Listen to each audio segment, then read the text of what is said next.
नमस्कार दोस्तों, स्वागत है आप सभी का हमारे YouTube चैनल BA सिलेबस में। तो दोस्तों, आज हम लोग BA पार्ट 1 के हिस्ट्री पेपर 1 के चैप्टर 3 के बारे में डिस्कस करेंगे, जिसका कुछ ऑब्जेक्टिव क्वेश्चन है उसको डिस्कस करेंगे, ताकि आप लोगों को आने वाले BA के एग्ज़ाम में उससे जुड़े ऑब्जेक्टिव क्वेश्चन को हल करने में दिक्कत ना हो। तो ले चलते हैं अध्याय 3 हड़प्पा सभ्यता के बारे में। तो गाइस, हम लोग जल्दी आप लोगों को सारे चैप्टर्स कवर करवा देंगे। अगर आप लोग ये वीडियो ज़्यादा से ज़्यादा शेयर कीजिए और जल्दी से जल्दी हम लोग के चैनल पे 1K सब्सक्राइबर करवा दीजिए, ठीक है। चलते हैं पहले क्वेश्चन की तरफ। पहला क्वेश्चन कहता है कि हड़प्पा सभ्यता का अध्ययन निम्न में किसके अंतर्गत किया जाता है। तो हड़प्पा सभ्यता का अंतर्गत जिस काल में किया जाता है उसे आद्य इतिहास काल के नाम से जाना जाता है। दूसरा क्वेश्चन कहता है कि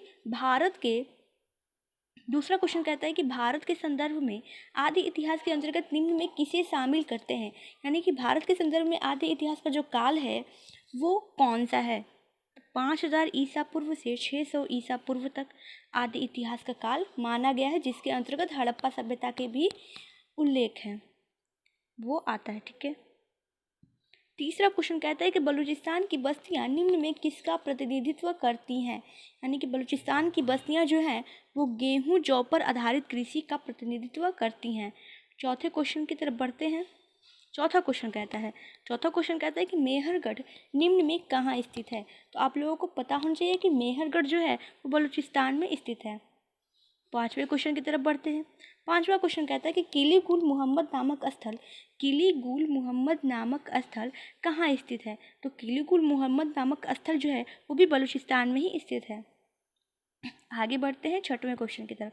छठवां क्वेश्चन कहता है कि छग्गर नदी के किनारे निम्न में कौन सा स्थल स्थित है। यानी कि छग्गर नदी किनारे जो स्थित है वो राजस्थान है। सातवें क्वेश्चन की तरफ बढ़ते हैं। सातवां क्वेश्चन कहता है कि कालीबंगा कहाँ स्थित है। कालीबंगा जो स्थित है वो राजस्थान में ही है। यानी कि कालीबंगा राजस्थान में स्थित है। और गुजरात में कौन सा स्थल है। गुजरात में है लोथल, जो हड़प्पा सभ्यता का बंदरगाह के नाम से भी जाना जाता है, ठीक है। आगे बढ़ते हैं आठवें क्वेश्चन की तरफ। आठवां क्वेश्चन कहता है कि हड़प्पा सभ्यता में कौन सा पशु अज्ञात था।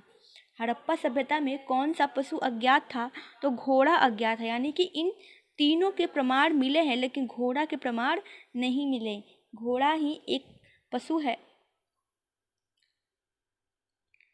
आगे बढ़ते हैं नौवें क्वेश्चन की तरफ। नौवां क्वेश्चन कहता है कि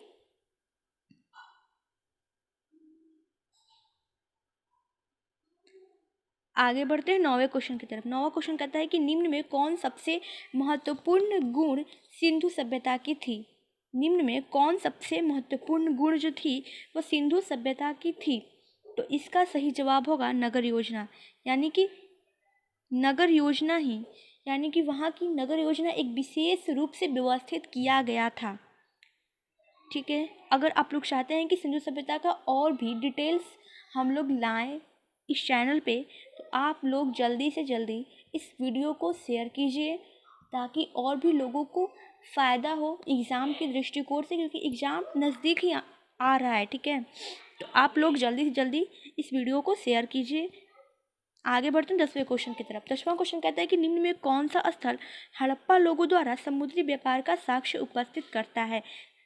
तो ये जो है, ये लोथल जो है वो हड़प्पा लोगों द्वारा समुद्री व्यापार का साक्ष्य उपस्थित करता है। यानी कि लोथल जो है वो हड़प्पा का बंदरगाह था। आगे बढ़ते हैं 11वें क्वेश्चन की तरफ। 11वां क्वेश्चन कहता है कि सिंधु घाटी के लोगों के भोजन की कौन सी सामग्री जो थी वो प्रधान थी। यानी कि सबसे ज़्यादा उपयोग की जाने वाली सामग्री थी वो थी गेहूं और जौ। यानी कि गेहूं और जौ ही सिंधु घाटी के लोगों की भोजन की सामग्री की प्रधान थी। आगे बढ़ते हैं 12वें क्वेश्चन की तरफ। 12वां क्वेश्चन कहता है कि निम्नलिखित धातुओं में कौन सी धातु सिंधु घाटी के लोगों की जानकारी में नहीं थी। यानी कि निम्नलिखित धातुओं में कौन सी धातु सिंधु घाटी के लोगों की जानकारी में नहीं थी। तो वो लोहा थी। सही जवाब होगा लोहा। यानी कि कांसा का प्रमाण मिला है, तांबा का प्रमाण मिला है, सोना का भी प्रमाण मिला है, लोहा का प्रमाण नहीं मिला। आगे बढ़ते हैं 13वें क्वेश्चन की तरफ। 13वां क्वेश्चन कहता है कि पानी के जहाज और बुना कपड़ा का साक्ष्य किस जगह में पाए गए मुहर से प्राप्त हुआ है। यानी कि पानी का जहाज और बुना कपड़ा का साक्ष्य किस जगह में प्राप्त हुआ है, पाए गए मुहर से प्राप्त हुआ था। तो इसका सही जवाब होगा मोहनजोदड़ो। मोहनजोदड़ो से ही पानी के जहाज और बुना कपड़ा का साक्ष्य पाया गया है। ठीक है, 14वें क्वेश्चन की तरफ बढ़ते हैं। आगे बढ़ 14वें क्वेश्चन की तरफ। 14वां क्वेश्चन कहते हैं कि भोगवा नदी किनारे में कौन सा स्थल स्थित है। भोगवा नदी किनारे जो स्थित है वो लोथल है।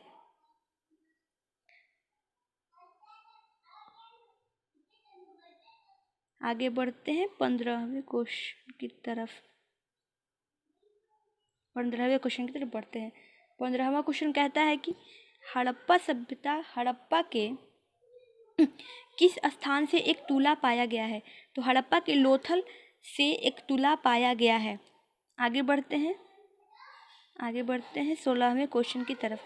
16वां क्वेश्चन कहता है कि सिंधु सभ्यता का आर्थिक आधार क्या था। तो सिंधु सभ्यता का आर्थिक आधार था खेती। सिंधु सभ्यता का आर्थिक आधार खेती था। 17वां क्वेश्चन क्या कहता है। 17वां क्वेश्चन कहता है कि हड़प्पा की खोज किसने की। हड़प्पा की खोज किसने की। तो हड़प्पा की खोज की थी दयाराम साहनी ने। और राखाल दास बनर्जी ने किसकी खोज की थी। मोहनजोदड़ो की खोज की थी। राखाल दास बनर्जी ने मोहनजोदाड़ो की खोज की थी। आगे बढ़ते हैं 18वें क्वेश्चन की तरफ। 18वां क्वेश्चन कहता है कि एक नर कनवध का प्रस्तर मूर्ति निम्न में कहाँ से मिला है। एक नर कनवध का प्रस्तर मूर्ति जो है वो कहाँ से मिला है। तो वो हड़प्पा से मिला है। एक नर कनवध का प्रस्तर मूर्ति जो है वो हड़प्पा से मिला है।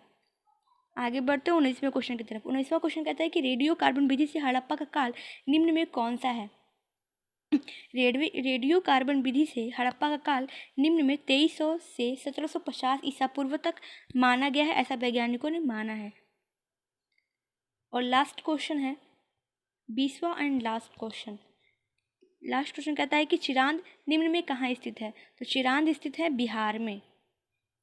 चिरांद बिहार में स्थित है।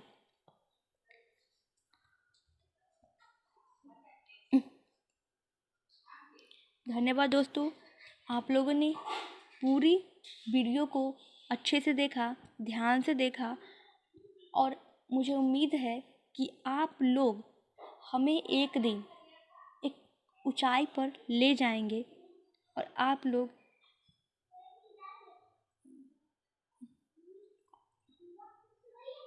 मिलते हैं अगले वीडियो में। तब तक के लिए बाय एंड टेक केयर।